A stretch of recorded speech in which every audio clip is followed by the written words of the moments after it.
오늘 이야기는 하나뿐인 딸이 나쁜 남자에게 가스라이팅을 당해 온갖 부당한 일을 당해 절망했던 60대 아버지의 이야기입니다.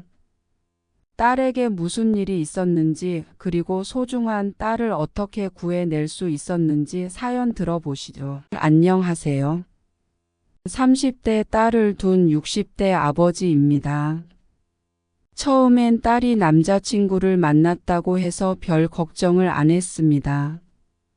딸도 이제 나이가 있으니 좋은 사람 만나면 결혼할 수도 있겠다고 생각했죠.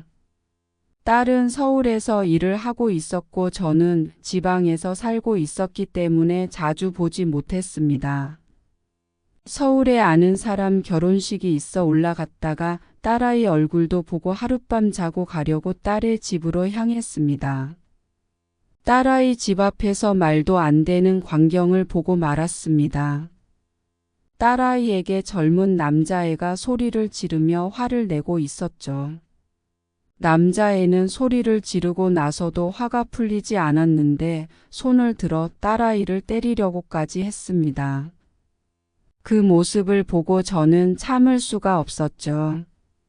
아니, 왜 내 말을 못 알아들어? 내가 이렇게 하는 건 다 너를 위해서 그런 거라니까. 내가 다른 여자 앞에서 아무 말도 못하고 찐따처럼 있어야겠어?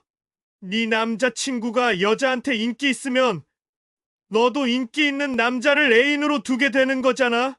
그래도 다른 여자와 만나서 술 마시고 늦게까지 노는 걸 이해할 수 없어. 나는 오빠가 그러지 말았으면 좋겠어. 돈도 없어서 나한테 계속 돈도 빌리고 데이트 비용도 전부 내가 내고 있는데 빨리 공부해서 공무원 돼야지. 다른 여자 만날 시간이 어딨어. 와씨, 너까지 내가 공무원 준비한다고 무시하냐? 그깟 돈 얼마나 줬다고 유세냐? 그리고 데이트 비용은 같이 썼지. 나 혼자 썼냐? 너도 나 만나는 게 재미있어서 돈 쓰는 거잖아. 학씨. 거기 잠깐! 그 손 당장 내리지 않으면 신고하겠소. 내가 나서자 딸아이와 남자애 모두 놀란 것처럼 보였습니다. 남자는 사과도 없이 당황해하면서 인사만 꾸벅하고 도망가 버렸고 저는 딸아이에게 무슨 일인지 물었죠. 딸아이는 별일 아니라며 원래 다정하고 좋은 사람인데 지금 화가 나서 그런 거라며 남자친구를 두둔하더군요. 내가 혹시 맞은 적이 있냐고 물었지만 딸아이는 절대 없다면서 손을 올린 것도 이번이 처음이라며 아무 일도 없었다고 했습니다. 딸아이가 존중받고 있지 못하고 느낀 저는 당장 헤어지라고 이야기했습니다. 하나를 보면 열을 안다고 못돼 먹은 남자란 걸 바로 알 수 있었습니다. 하지만 헤어지라는 저의 말을 딸은 무시했죠. 거리상으로 멀리 떨어져 있었고 일을 하고 있는 아이를 무작정 내려오라고 할 수도 없어 다음에 비슷한 일이 또 벌어지면 꼭 말하라고 당부하고 저는 내려왔습니다. 저는 오랜만에 아내와 딸아이 집에 찾아간 날 외식도 하고 오랜만에 딸아이와 이런저런 이야기도 하면서 좋은 시간을 보냈습니다. 그러다가 딸이 남자친구에게 돈을 빌려줬다는 이야기를 들었습니다. 처음엔 100만 원 정도였다고 하길래 그 정도는 있을 수 있겠지 하고 넘겼습니다. 하지만 시간이 지나면서 남자친구가 돈을 더 많이 요구하는 것 같았습니다. 딸에게 진지하게 물어봤더니 처음엔 그냥 작은 금액을 빌려줬는데 나중엔 1,000만 원 단위로 돈을 빌려달라는 상황이 됐다는 겁니다. 그때는 이미 딸이 3,000만 원을 그에게 줬다고 하더군요. 정말 충격이었습니다. 저는 딸에게 그 돈을 꼭 돌려받으라고 했고 딸은 그렇게 하겠다고 대답했습니다. 그런데 아무리 생각해도 믿기지 않더라고요. 참다 못해 제가 직접 나섰습니다. 그 남자에게 전화를 걸어서 따졌습니다. 남자친구는 공무원 시험 준비 중이라 돈이 필요했다고 했습니다.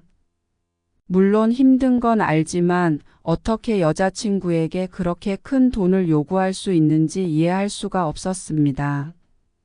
결국 500만 원은 돌려받았지만 나머지 돈은 끝내 받지 못했습니다.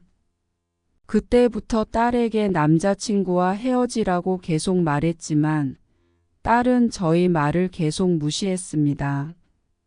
딸아이는 지금 남자친구가 아니면 자신을 누가 좋아해 주겠냐며 그 남자친구랑 헤어지면 평생 혼자 살게 될 거라며 말도 안 되는 이야기를 했습니다. 내가 딸에게 그 사람이 아니어도 너를 사랑해 줄 사람은 분명히 있을 것이다.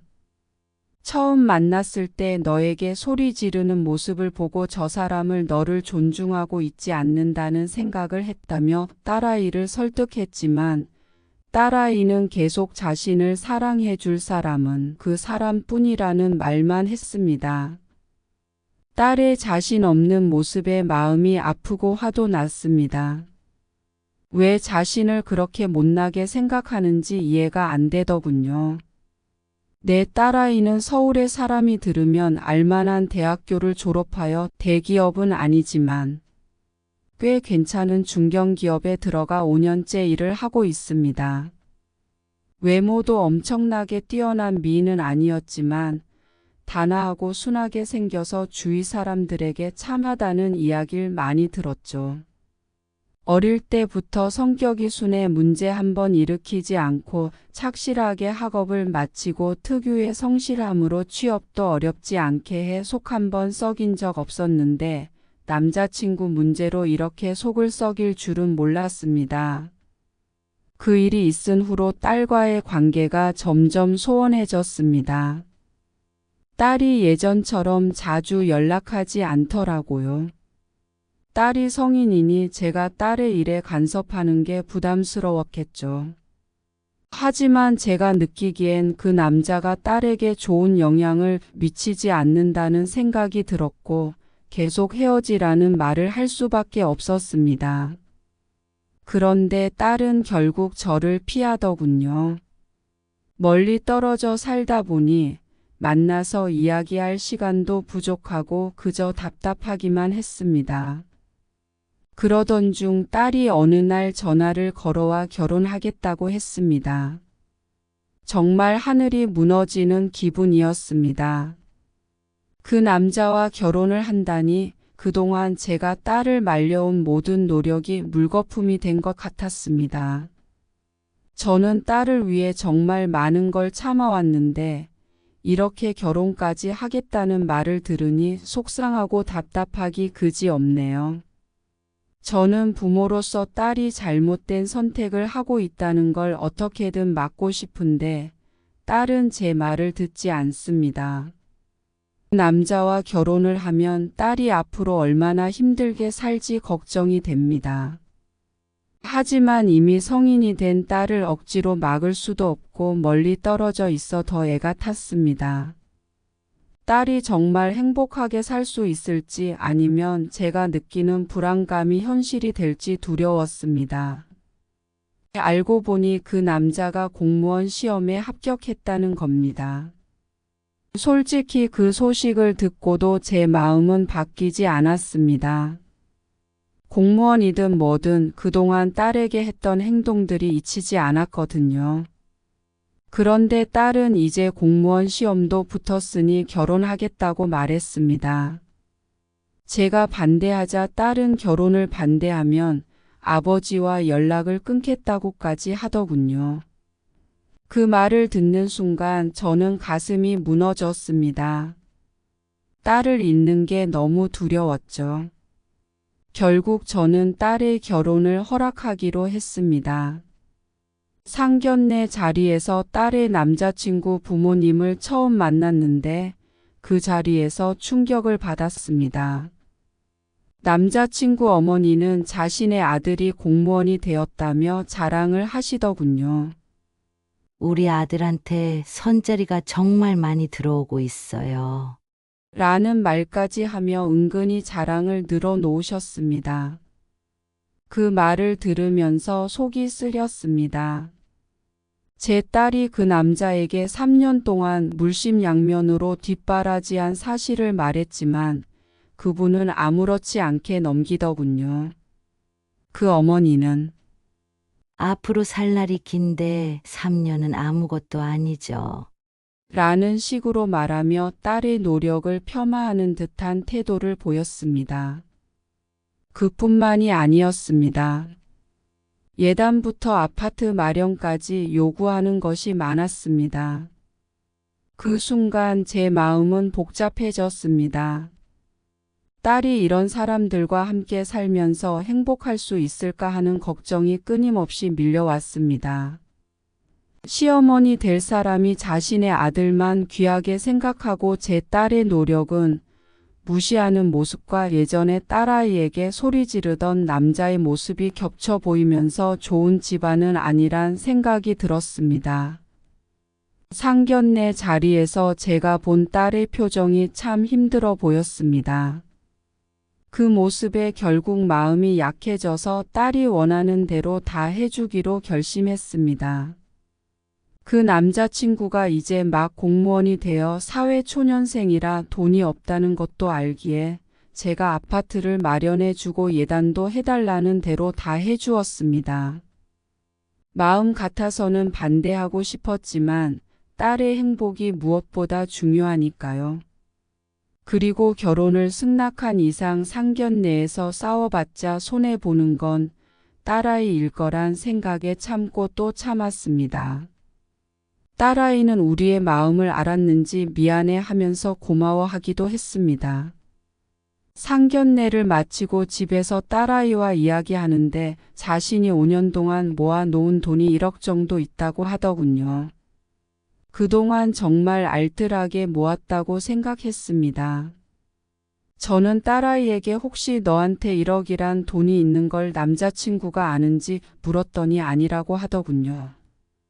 그래서 저는 그 돈은 무조건 숨기라고 비상금으로 가지고 있고 아파트와 예물을 제가 해주겠다고 말했습니다. 저희 부부에겐 딸아이 한 명뿐이어서 아이가 결혼하면 주려고 청약도 들어놓고 돈도 모아놨었는데 몇 년 전 운이 좋게 청약에 당첨되어 딸아이 이름으로 아파트가 하나 있었습니다. 현금도 6천만 원 있었기에 그 정도면 그쪽에서 원하는 것들은 대충 해줄 수 있을 거라 생각했죠. 딸은 고맙다며 감사하다고 하더군요. 저는 돈은 해줄 수 있을 만큼 해줄 테니 너는 행복하게만 살라고 했습니다. 결혼을 준비하면서도 정말 우여곡절이 많았습니다. 사돈댁은 처음에 얘기했던 것보다 더 많은 예단을 요구했고 저희는 더 이상은 안 된다며 거절을 했죠. 그 사이에서 딸아이가 힘들었는지 자신의 돈으로 해주면 안 되겠냐고 말하더군요. 결국 저는 그쪽이 원하는 것은 모두 해주어서 제가 생각했던 것보다 더 많은 돈을 써야 했습니다. 청약을 받은 아파트에 도배와 장판같이 최소한의 인테리어만 하고 들어가기로 하고 같이 아파트 간 날엔 아파트가 생각보다 작다며 불평을 하더군요. 저는 2명이서 24평이면 살만하다고 생각한다고 말했지만 사돈댁의 표정은 내내 좋지 않았습니다. 그러면서 내 아들이 철밥통 공무원인데 24평 아파트는 너무 소박한 것 같네요. 나중에 더 넓은 평수로 마련해 주신다고 생각하고 있겠습니다. 라고 사돈이 말하는데 정말 오만정이 떨어진다는 말을 실감하는 순간이었습니다. 거의 빈손으로 아들 장가 보내면서 해달라는 건 왜 이렇게 많은 건지 정말 딸의 행복만 아니라면 참지 못하고 결혼을 엎었을 겁니다. 중간에 아파트 명의를 자신의 아들에게 해주는 것이 어떻겠냐는 이야기가 나왔지만 저는 거절했습니다. 양심은 있는지 명예 이전에 대해선 더 우기진 않더군요. 돈으로 사람을 평가하고 싶지 않지만 그 대단한 공무원 아들의 연봉은 9급 공무원 초년생이라 저희 딸 아이의 연봉의 절반 정도인 걸 제가 알고 있는데 저렇게 자랑스러워하는 모습이 보기 싫었습니다. 삐걱거리면서도 결혼을 차근차근 진행되었고 저는 사위에게 다른 건 바라지 않으니 딸아이에게 다정하게 대해 달라고 부탁했습니다. 사위도 자신이 잘 하겠다면서 잘 살겠다고 하더군요. 딸의 결혼식이 끝이 나고 저는 행복해하는 딸아이와 사위를 보면서 한시름 놓고 집으로 내려갈 수 있었습니다. 그런데 딸이 결혼하고 나서부터 이상하게 연락이 점점 줄어들었습니다. 예전에는 자주 통화하고 서로 안부를 주고받았었는데 결혼 후 딸은 바쁘다는 말만 하고 통화도 짧아졌습니다. 처음엔 결혼 생활이 바쁜가 보다 했지만 시간이 지나면서 딸과의 연락이 점점 더 어려워졌습니다. 제가 전화를 해도 아빠, 나 너무 힘들어. 나중에 다시 전화할게. 라는 말만 남기고 연락이 끊기기 일쑤였습니다. 그때부터 불안한 마음이 들기 시작했습니다. 딸아이는 결혼만 하면 행복하게 살 수 있을 것 같다며 결혼 생활에 기대감을 드러냈었습니다. 저는 결혼하면 처음엔 서로 맞춰갈 게 많으니 많이 다투고 힘을 들 수 있다고 이야기해주면서 너무 힘들면 꼭 연락하라고 말해주었죠. 처음에 사위가 딸애를 대했던 모습이 제 기억 속에 강하게 남아있어 사위가 계속 제 딸을 그렇게 대한다면 저는 지체 없이 딸아이를 데려올 생각이었지만 이 생각을 누구에게도 말한 적은 없습니다. 딸아이는 신혼생활이 힘들다고 하면서도 구체적인 이야기를 하진 않았습니다. 무소식이 희소식이라고 생각하며 살았던 저는 결혼이 1년 정도 됐을 때 더 이상 참지 못하고 딸아이를 직접 보기 위해 서울로 올라갔습니다.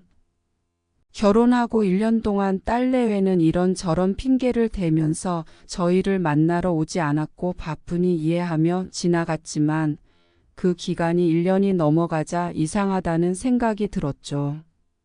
그래서 무작정 아내와 함께 서울로 올라갔습니다.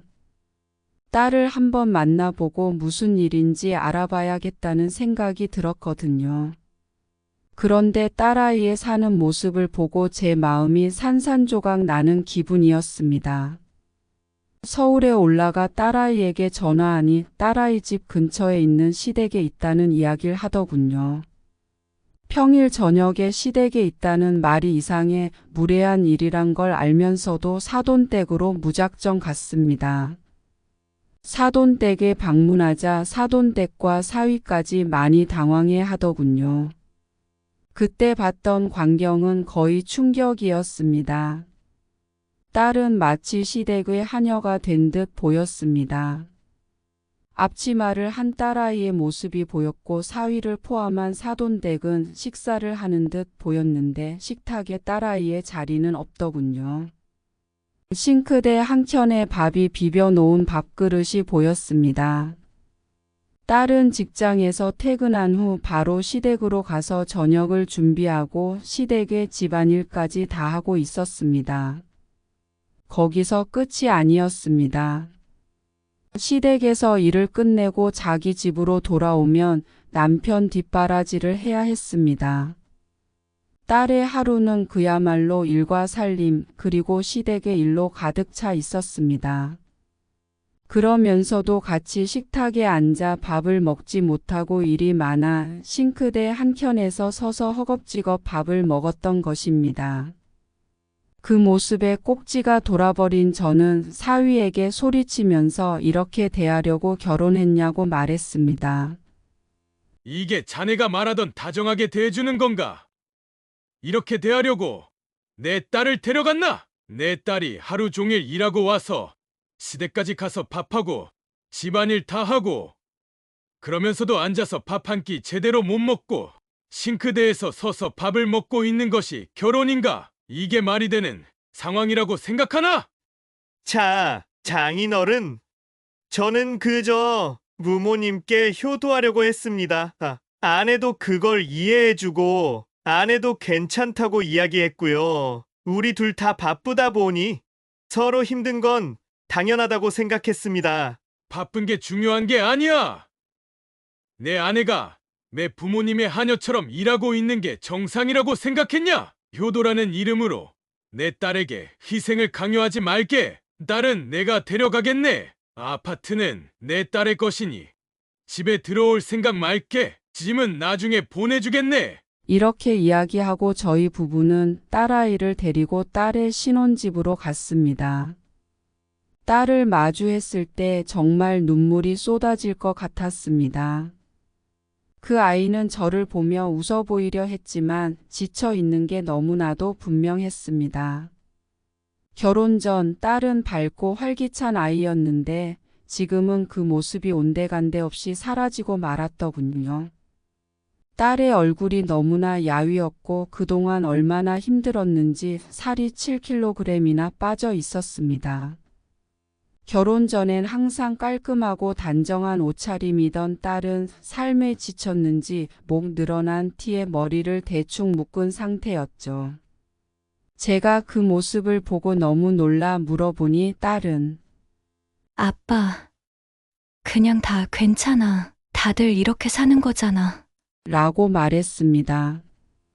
하지만 제 딸의 눈빛은 전혀 괜찮지 않았습니다. 그리고 저는 다들 그렇게 살지 않는다고 지금 네 상황은 이상한 것이라고 말해 주었습니다. 제가 화는 내고 소리치면서 저희 부부와 그 집을 나오면서도 내내 무표정했던 딸아이는 아내가 꼭 안아주자 눈물을 쏟기 시작했습니다. 그 사이 사위가 집에 왔지만 제가 딸과 이야기해보겠다며 돌려보냈습니다. 울음을 그치고 딸아이가 들려주는 이야기는 가관이었습니다. 결혼 초기엔 가끔씩 시댁에서 저녁을 먹고 오자고 했다고 합니다. 하지만 그 일이 점점 잦아지더니 어느 순간 퇴근하고 장을 보고 저녁을 차리는 일이 당연하게 되었다고 하더군요. 처음엔 시어머니도 같이 많이 도와주셨다고 합니다. 그런데 손목이 아프다, 허리가 아프다 그러면서 저녁을 준비하는 일은 딸아이의 몫이 되어버렸다고 합니다.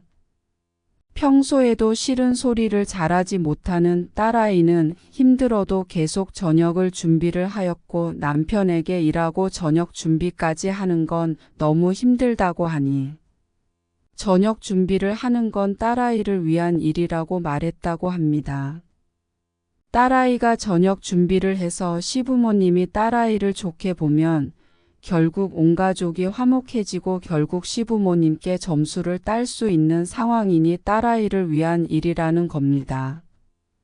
말도 안 되는 논리를 펼치며 딸아이의 노동력을 착취하고 있었더군요. 처음엔 다 같이 모여서 밥을 먹었지만 밥을 먹고 시댁에서 해야 할 일이 너무 많았다고 합니다. 세탁기를 돌리고 거실과 안방 청소기를 돌리고 걸레질까지 하고 나서야 집으로 돌아갈 수 있었다고 했죠. 그러다 보니 같이 앉아서 느긋하게 저녁 식사를 하면 집에 가는 시간이 너무 늦어졌기 때문에 혼자서 간단히 저녁을 때우게 됐다고 합니다. 저희랑 살 땐 집안 일 한번 해본 적 없는 아이가 시댁 살림을 하는 것이 얼마나 힘들었겠습니까? 말만 들어도 딸아이의 고통이 느껴졌습니다. 또 시부모님 생일날엔 꼭 며느리가 차린 생일상을 받아야겠다며 직장 다니며 바쁜 아이에게 생일을 차려내라고 했답니다. 시부모 생일날에 회사에 반차를 내고 장을 보고 음식을 준비했다고 해요. 그런데 살림을 해본 적이 없는 딸이 음식을 하면 얼마나 했겠어요. 일반 음식도 아닌 잔치 음식을 만드는데 당연히 음식 만드는 것이 서툴었겠죠. 처음 차린 생일상에 음식 간이 맞지 않다는 둥 맛이 이상하다는 둥 온갖 트집을 잡더니 결국 못 먹겠다면서 외식을 했답니다. 딸아이는 오후 내내 음식했던 설거지와 생일상을 치워야 해서 외식에 따라 가지도 못했고 시댁 식구들이 손도 안 댄 음식을 버리면서 울었다고 해요. 아니, 이런 일이 현대 사회에서 이루어진다는 사실을 믿을 수가 없었습니다. 그래서 내가 그때라도 바로 연락을 했어야지 왜 참았냐고 물어보니 오빠 말고 자신을 만나줄 사람이 없다며 오빠 곁에 있고 싶었다고 합니다. 딸아이를 데려다 식모처럼 일을 시킨 사돈댁과 사위에게 너무 화가 났습니다. 하지만 더 어이없는 일이 있었더라고요. 사위에겐 2살 차이 나는 여동생이 한 명 있습니다. 근데 그 여동생이 얼마 전 결혼을 했습니다. 근데 여동생의 시어머니의 생일날에 제 딸아이를 불러선 음식을 준비하라고 시켰다는 겁니다. 시어머니와 딸아이가 여동생의 신혼집에 가서 장을 보고 그 많은 음식 재료를 다 다듬고 음식을 준비했다고 하더군요. 지 딸 욕먹는 건 싫었던 건지 음식 맛 때문에 사부인이 음식을 하면서 제 딸에겐 온갖 허드레질을 시켰다고 해요. 그러면서 살림을 못한다며 구박을 엄청 했다고 합니다. 사부인의 인성이 좋은 사람이라고 생각하진 않았지만 어떻게 자기 딸 시어머니 생일상을 차리는데 제 딸을 데려가서 일을 시키나요? 제 딸은 공짜로 부리는 노동력으로 생각하지 않고서는 있을 수 없는 일입니다. 제 딸은 시누이의 시어머니 생일상까지 차렸지만 제 생일과 아내의 생일엔 생일상은커녕 같이 외식도 못했습니다. 우리가 서울로 올라온다고 해도 시간이 없다며 올라오지 못하게 했는데 우리가 이런 상황을 알게 될까봐 모속에 한 건가 싶기도 합니다. 제가 남편은 잘 해줬냐고 물었더니 그렇지도 않더군요. 사위는 처음엔 잘 들어오더니 직장 스트레스가 너무 많다면서 술을 먹고 늦게 들어오는 일이 많아졌다고 합니다. 주말엔 외박을 하는 경우도 종종 있었다고 합니다. 그러면 딸아이는 혼자서 시댁에서 저녁 준비를 하고 집안 일을 하고 혼자서 집으로 돌아갔다고 해요.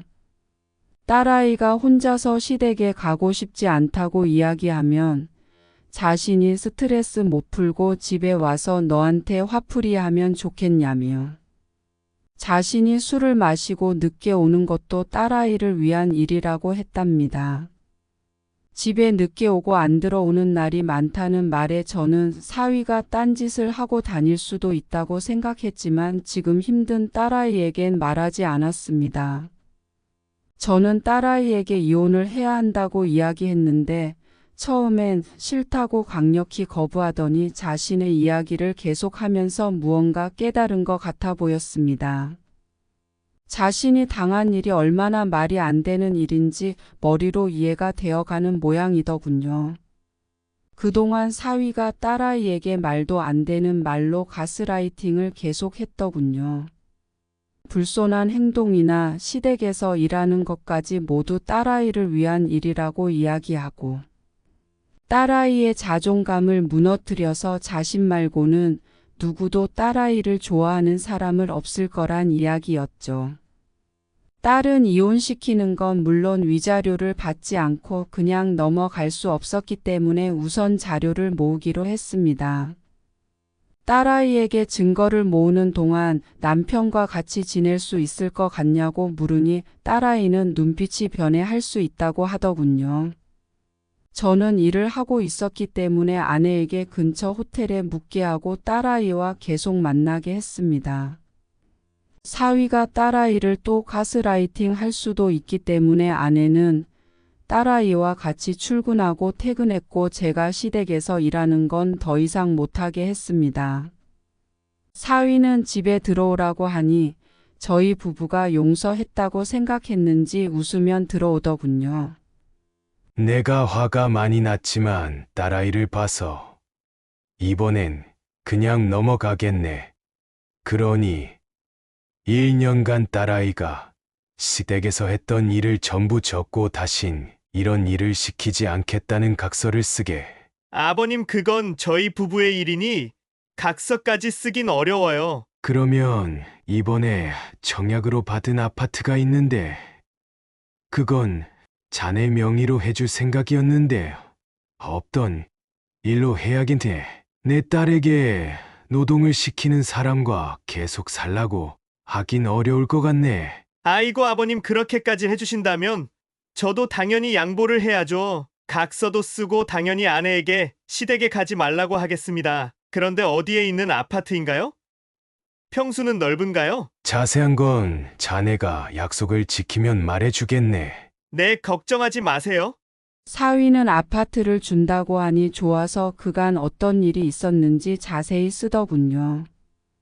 저는 그 각서의 내용이 진실임을 공증까지 받았습니다. 형사적으론 증거로서 효과가 없더라도 이혼할 땐 저희의 무기가 되어 줄 거라 생각했죠. 그리고 저는 탐정을 고용해서 사위가 바람이 피는지 조사해 달라고 했습니다. 돈이 많이 들더라도 믿을 수 있고 경찰 출신으로 수사를 할 줄 아는 분을 고용해서 철저히 수사해 달라고 부탁을 했습니다. 역시 저의 예상대로 사위는 바람을 피고 있더군요. 바람을 피운 사실을 증명해 줄 증거를 모으면서 딸아이에게 카톡 내용도 알아보라고 했죠.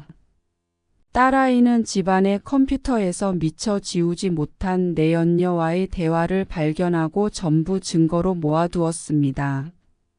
사위의 바람 상대는 같이 일하는 공무원으로 내연녀는 아이도 있는 유부녀였습니다. 정말 가지가지 한다는 생각이 들었죠.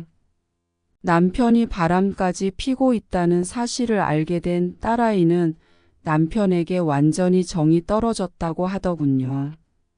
제가 알고 있던 딸로 돌아온 느낌이었습니다.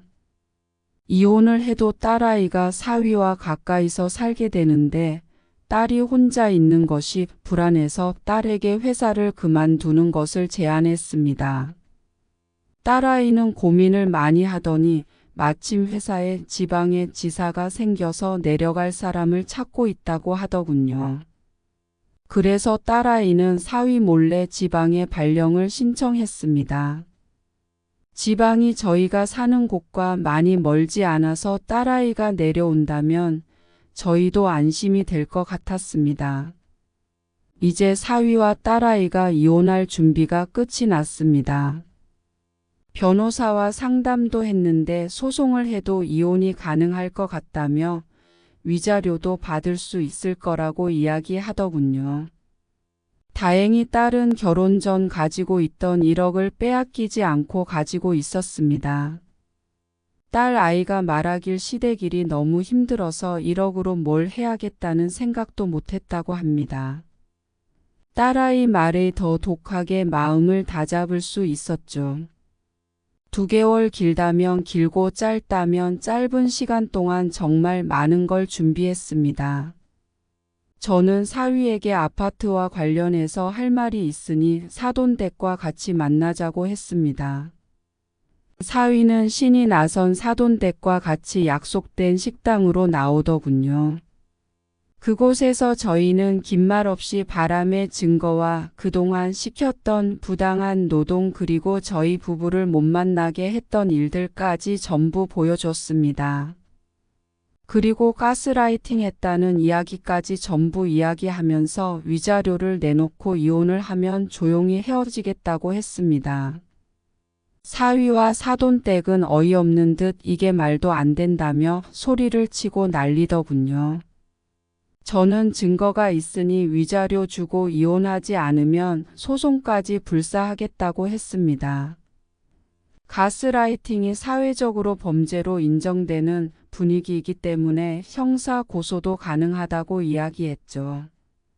딸아이도 이혼을 원한다면서 위자료와 이혼을 해주지 않으면 이혼 소송은 물론 사위의 직장에 신고해서 더 이상 공무원을 못하게 해주겠다고 말했습니다. 사돈댁은 당황하더니 시간을 달라고 하더군요. 저는 시간을 주긴 하겠지만 길게는 못 준다 말하고 아파트에 있는 짐을 전부 사돈댁으로 붙여줄 테니 집에 들어올 생각 말라고 했습니다. 지금 살고 있는 아파트의 명의는 딸아이이기 때문에 들어온다면 무단 침입으로 경찰을 부르겠다고 했죠. 공짜로 아파트를 받을 줄 알았는데 말 잘 듣던 아내와 이혼하고 위자료까지 챙겨줘야 하는 상황이 되니 두 사람 표정이 가관이더군요. 벙쪄 있는 사돈댁과 사위를 식당에 두고 저희 부부와 딸아이는 딸아이의 집으로 돌아가 사위의 짐을 싸기 시작했습니다. 짐을 퀵으로 보내버리고 현관 비밀번호까지 바꾸고 저희 가족은 웃으면 잠이 들었습니다. 일주일 후에 변호사와 상담을 하고 자신들이 불리한 걸 알게 됐는지 사위는 무릎까지 꿇으며 용서를 빌면서 이혼만은 다시 생각해 달라고 하더군요. 딸아이는 나한테 그렇게 일을 시키고 결혼 생활하는 1년 동안 월급 한 번 갖다 주지 않고 바람까지 피워놓고서는 무슨 용서를 바라냐고. 너가 선택할 것은 두 가지 뿐이라고 하더군요. 내가 정말 잘못했어. 제발 한 번만 용서해줘. 우리 정말 행복하게 만났잖아. 나는 우리 가정을 깨고 싶지 않아. 행복했던 건 오빠 혼자였어.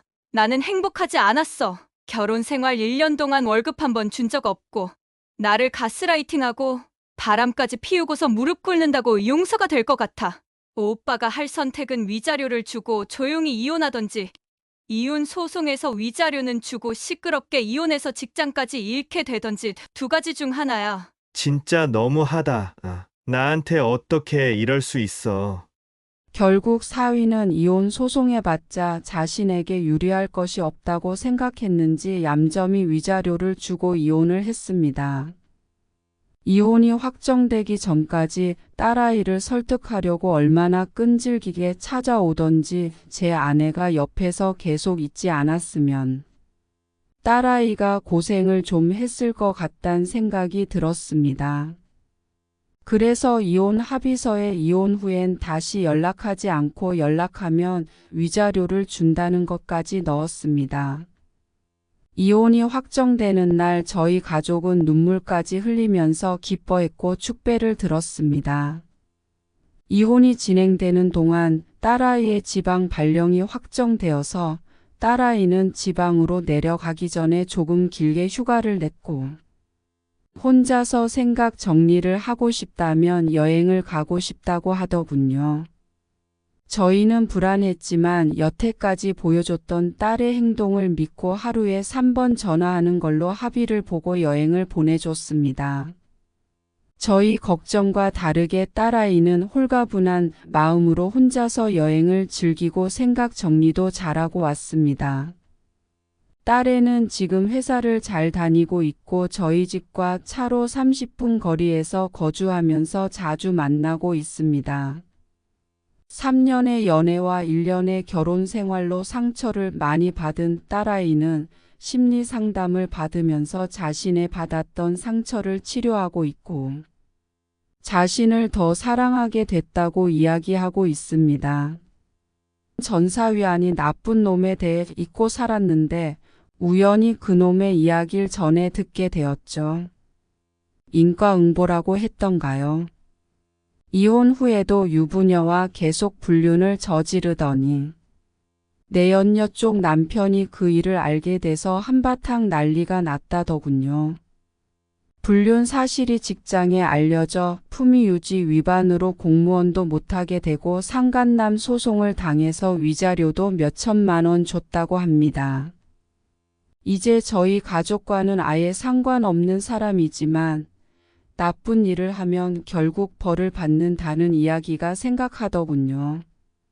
60년이 넘게 살면서 제가 이런 일을 겪게 될 거라곤 생각을 못했는데 정말 생각지도 못한 곳에서 고난이 찾아오는 것이 삶인가 봅니다. 딸아이가 TV에서만 보던 가스라이팅을 당했을 때 세상이 무너지는 것 같은 심정이었고 비쩍 마른 아이의 모습을 보고 눈이 돌았지만 죽으란 법이 없는지 나쁜 놈이 마음 편히 했던 많은 나쁜 짓들이 저희에게 빛이 되어서 좋은 결과를 만들어줬으니 세상살이가 참 아이러니하단 생각이 들었습니다. 세상이 무너질 것 같은 일도 잘 이겨내고 나니 저희를 더 단단하게 해주는 계기가 되었습니다. 딸 아이와 저희 부부 모두 더 애틋해졌고 마음이 더 단단해져서 다시 고난이 와도 조금은 수월하게 이겨낼 수 있을 거란 자신감이 생겼습니다. 지금 상황이 너무 힘들어 견디기 힘든 분들은 그 다음엔 꼭 좋은 일이 기다리고 있을 테니 너무 좌절하지 마시고 힘드셔도 잘 견뎌내시길 빕니다. 긴 이야기 들어주셔서 감사합니다. 딸의 불행한 결혼 생활 때문에 온 가족이 고난에 빠졌지만 가족이 꽁꽁 뭉쳐서 어려움을 이겨낸 60대 아버님의 사연이었습니다. 아버님의 말대로 삶의 고난은 생각지도 못한 곳에서 생각지도 못할 때 오는 것 같습니다. 그래도 그 고난을 잘 견디고 이겨낸다면 비온 뒤 땅이 굳어지듯이 우리도 더 단단해질 거란 생각이 듭니다. 힘든 일을 이겨낸 아버님께 따뜻한 말을 건네주고 싶은 분들은 댓글에 의견을 남겨주시기 바랍니다. 오늘 이야기 마칩니다. 감사합니다.